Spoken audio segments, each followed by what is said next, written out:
So in terms of, like, if you have a particular person in mind, you've talked about, like, the concept of blurring the lines and daydreaming, and I get that that is something to do when you are under the influence of source.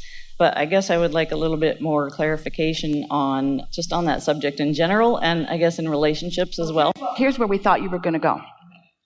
Because you all like to think. In other words, you are creative beings, and focusing is what you were born to do. And so you don't want a still mind. You want to focus. And you will focus. We're just asking you, get out ahead of it and choose your vibration before you focus. Can you feel that? Because if you're not tending to whether you're out ahead of it or whether you're not, your impulse to focus will still reign supreme, and you'll focus on something. You're never standing still. You are in every moment either making your world better or you are making your world worse. And by your world, we mean your personal world. In every moment, in other words, you're never standing still.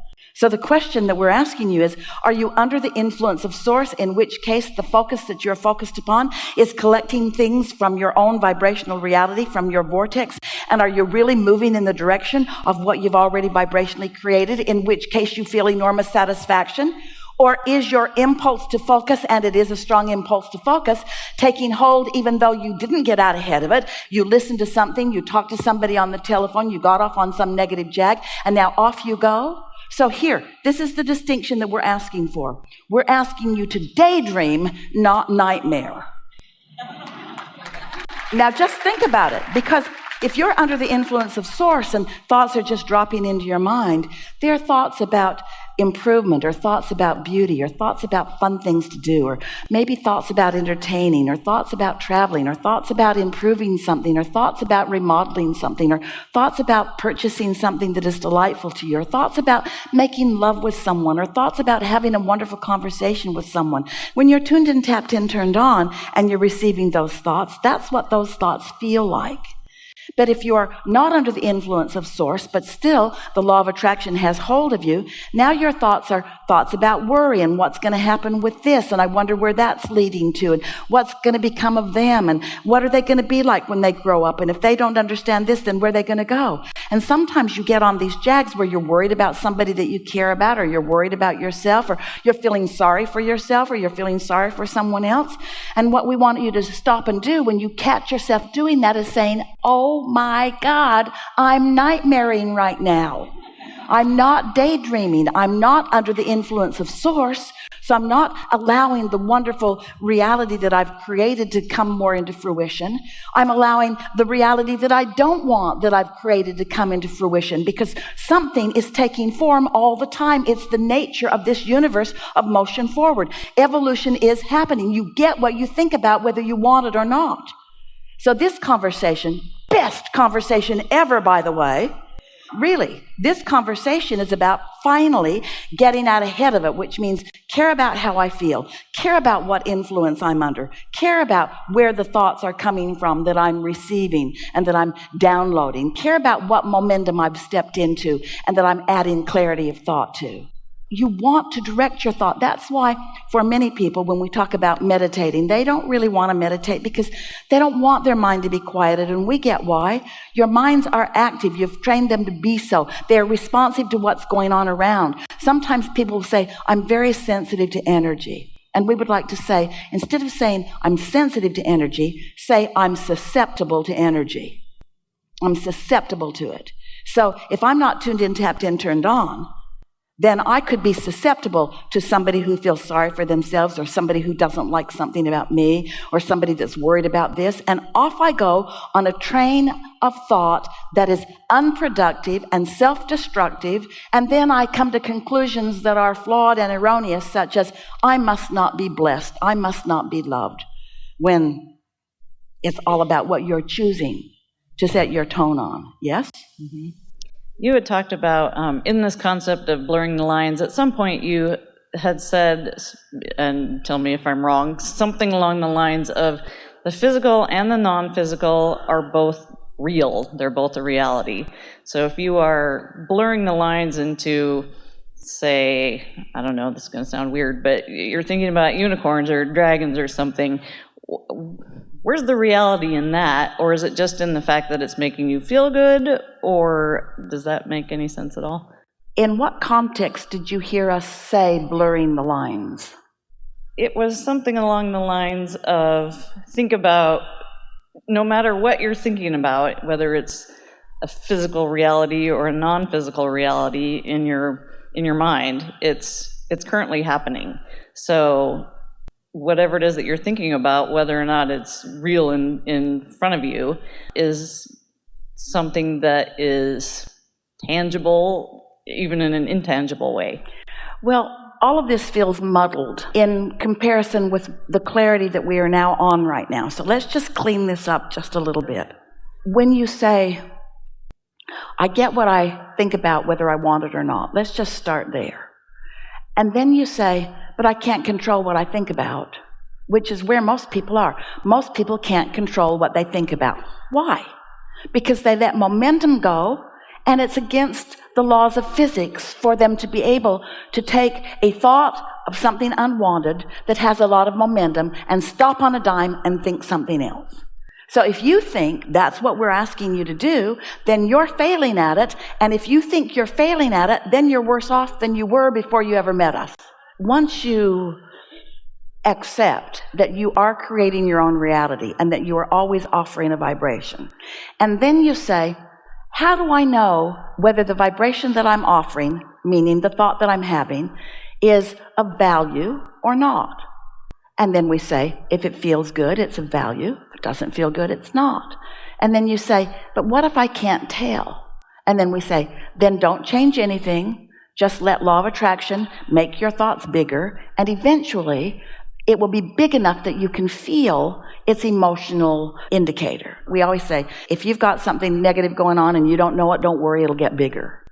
But that's true if you've got something positive going on, don't worry about it, it will get bigger, because the law of attraction just keeps adding to what is, with no judgment, no trying to guide you one way or another. So this is the place that we really want you to be at when you walk out of this door today.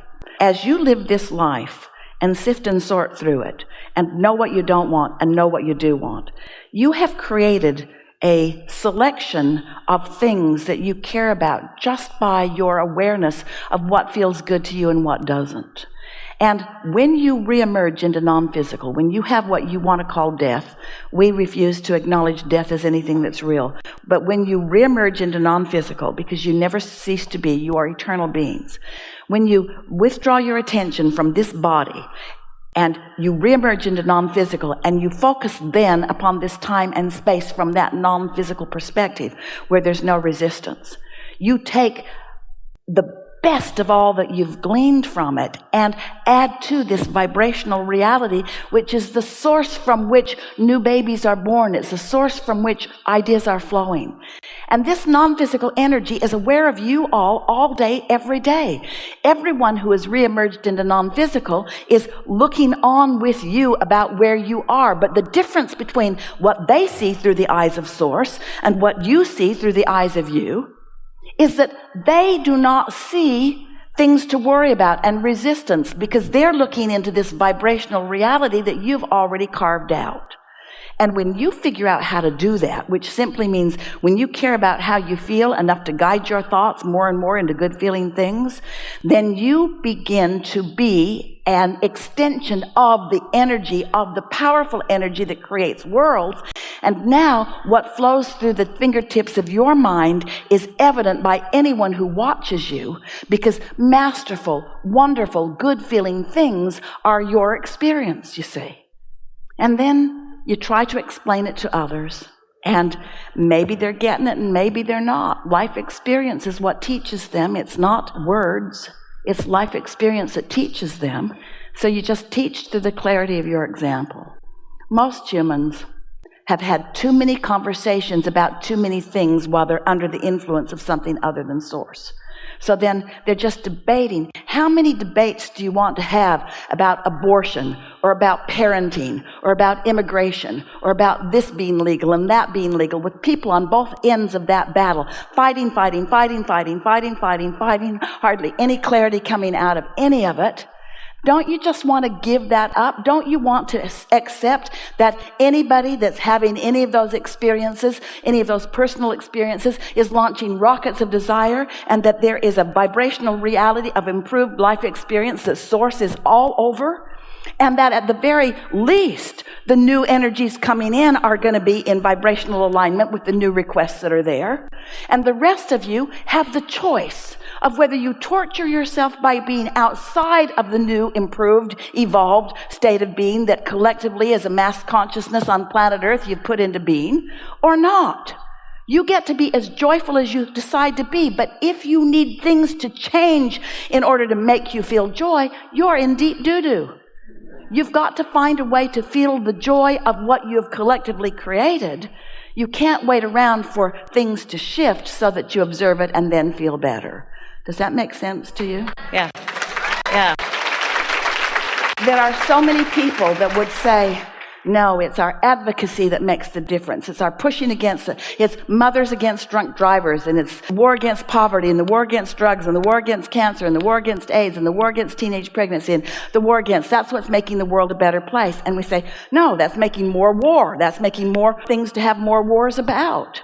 In other words, you just can't get there from there. And friends, you've done enough with all of that, and we mean that in the nicest way we do.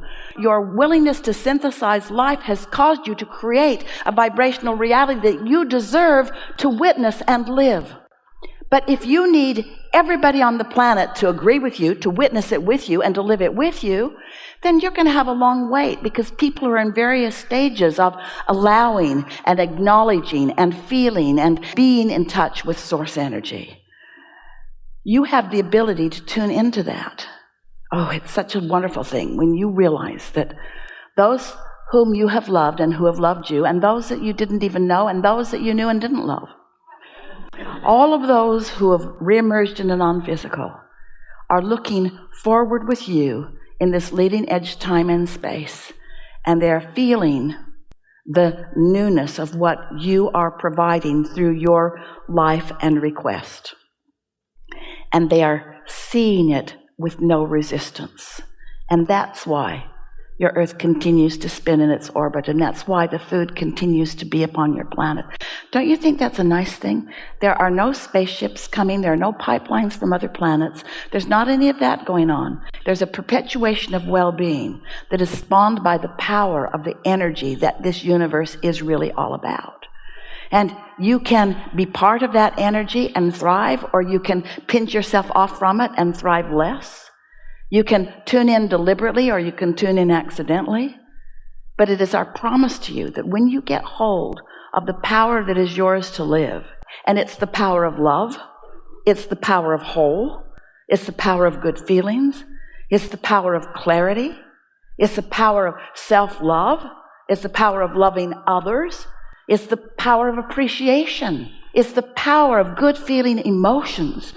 It's so interesting that so many humans do not make the equation that good feeling is a good thing, and that those empty, horrible, hateful, awful feelings are not good for you. They're not good for you. Once you get hold of this, what's going to happen to you is you're going to have greater feelings of that euphoria and greater feelings of your own power. For sure, you'll notice it in the next few days. But you're also going to notice that when you get crossways of it, it's going to feel worse than usual too. Because you can't move to this understanding and then drift from it without feeling the contest of that. If someone called you on the telephone and said, "Hello, you don't know me. I'm just calling to tell you that I will never call you again," you would say, "Thanks for letting me know," but you wouldn't worry about it.